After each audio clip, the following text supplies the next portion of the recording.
This project was inspired by a class discussion for the book Sold. Classmates responded to the book in the following ways. This book was hard for me to read in a literary way. I thought, oh, this is horrible, and I don't know what to do. As I sit here now, I can't imagine what goes on in other worlds. Here I sit in my cushy world. Oh my God, it happens here. Being moved by these responses, I went out, wanting to find other people's reactions to human trafficking. This is their story.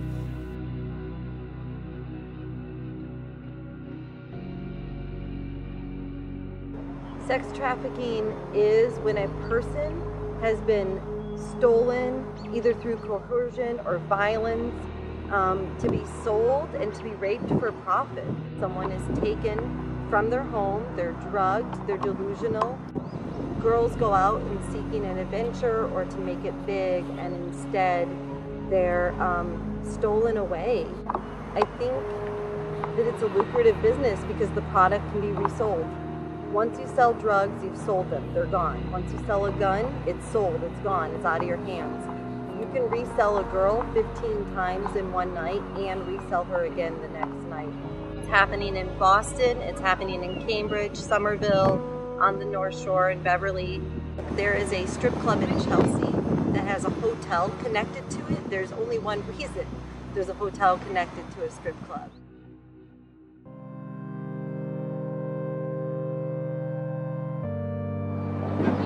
What would I do? That's a good question. Well, is it going on in Salem, or is this something I can do about my own city, or do I have to travel anywhere? No, I don't feel like I have a responsibility to do anything for it, but if I found myself in a situation, I'm sure I would, jump in and do something about it. I think everybody has a responsibility to it. It's kind of difficult to really figure out what it is because it's such a difficult subject to really talk about with anybody. But I guess it's just as simple as like if there's something going on, you have to do something about it. You gotta help each other out every once in a while, maybe. I don't know. That's tough.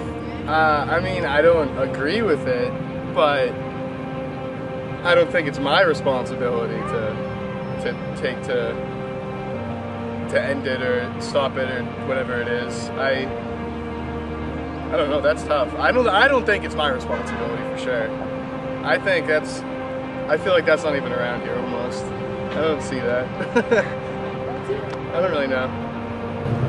I guess I would say I do have a responsibility to end it, because the only people that can end it are the people not being sex trafficked or anything or involved in it. And if no one's getting involved in it, that's just going to keep happening. And I know there are lots of organizations that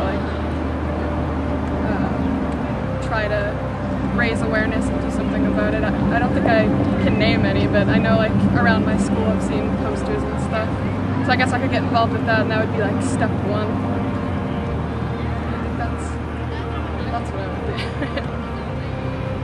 I think that everyone has a responsibility to try and do what they can to end it. Sex trafficking is one of the biggest problems that faces the world today. So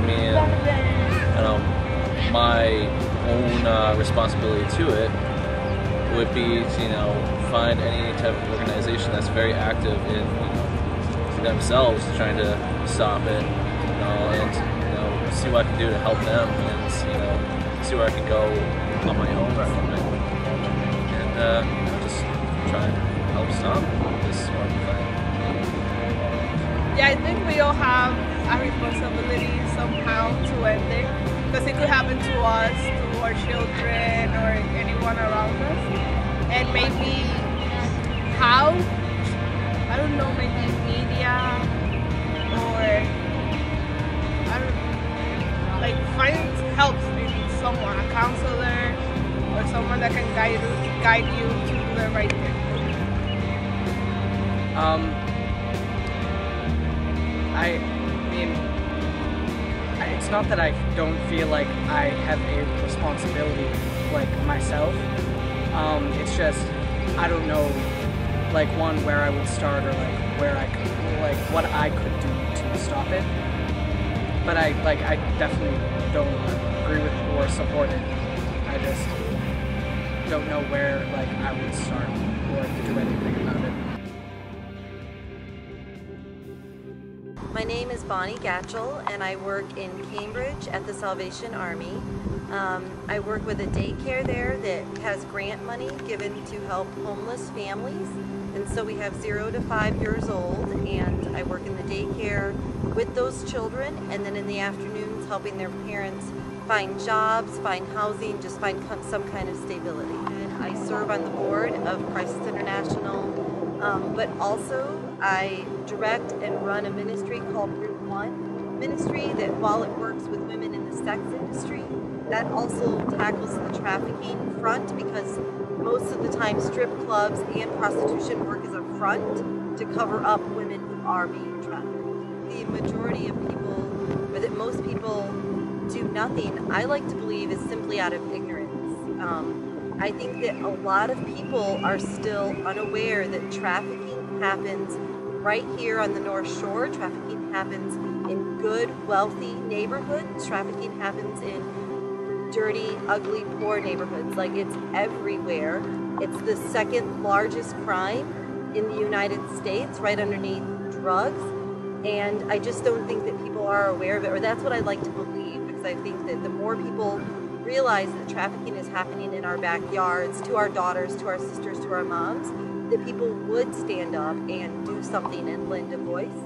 I think the other issue is the other side of that coin, is when people know, they don't want to know. No one wants to believe that something ugly is taking place in your backyard. And I think that lastly, a third reason that maybe people don't do anything is callousness, unfortunately. And just, it's not my problem, it's not affecting my church, it's not affecting my daughter directly, so I have already so much on my plate, there's nothing I can do. And I think for a state like Mass, that in Boston alone has 26 different colleges, that's not even counting Somerville or Cambridge, for such a well-educated state that's supposed to be on the forefront of liberal and liberating people, we are 100% behind. We are one of the last 2 states to add a trafficking law, which was just added this December 2011, which is really late on the scene, but at least now people who are caught selling girls or boys into trafficking are going to go to jail. They're going to be arrested.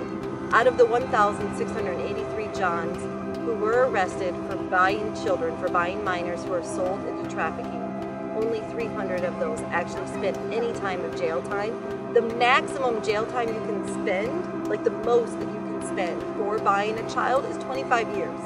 25 years. You get more for killing a dog.